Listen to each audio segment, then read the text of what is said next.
हम मीनू झा गोर लगै छी समस्त मिथिलावासी के। आदरणीय मणिकांत झा जी के रचना एकटा भगवती के गीत लऽ कऽ उपस्थित छी। कोशिश करै छी सब गोटे के नीक लागे।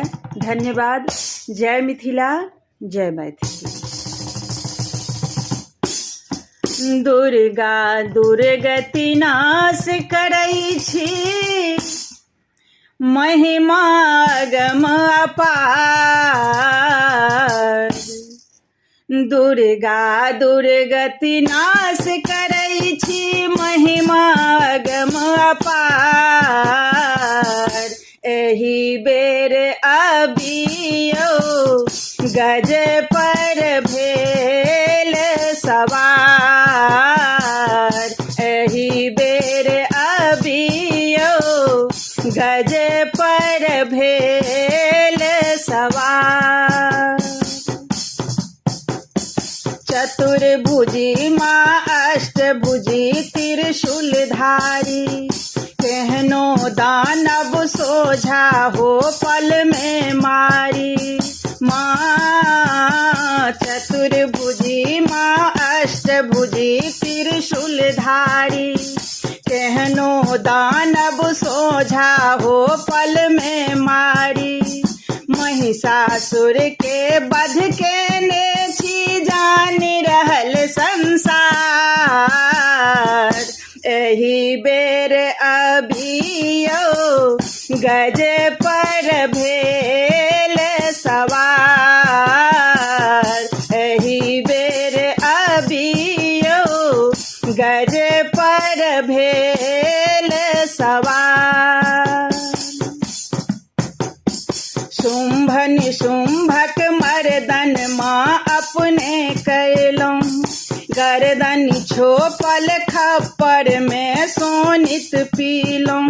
माँ शुंभ निशुंभक मर्दन माँ अपने कैलौं, गर्दन छोपल खप्पर में सोनित पीलौं। आर्त निवेदन देवता सब हक केने छी स्वीकार।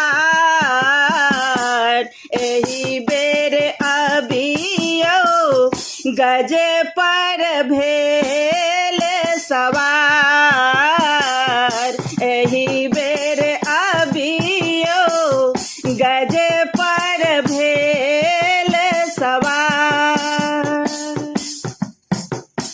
अपने दिस छी आस लगा हम ताकि रहल, नीक समैया आयत से मन भांखि रहल। माँ अपने दिस छी आस लगा हम ताकि रहल, नीक समैया आयत से मन भांखि रहल।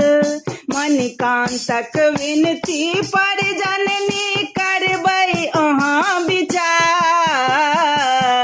एहि बेर अबियौ गज पर भेल सवार। एहि बेर अबियौ गज पर भेल सवार। दुर्गा दुर्गति नाश करै छी, महिमा गम अपार। एहि बेर अबियौ गज पर भेल सवार।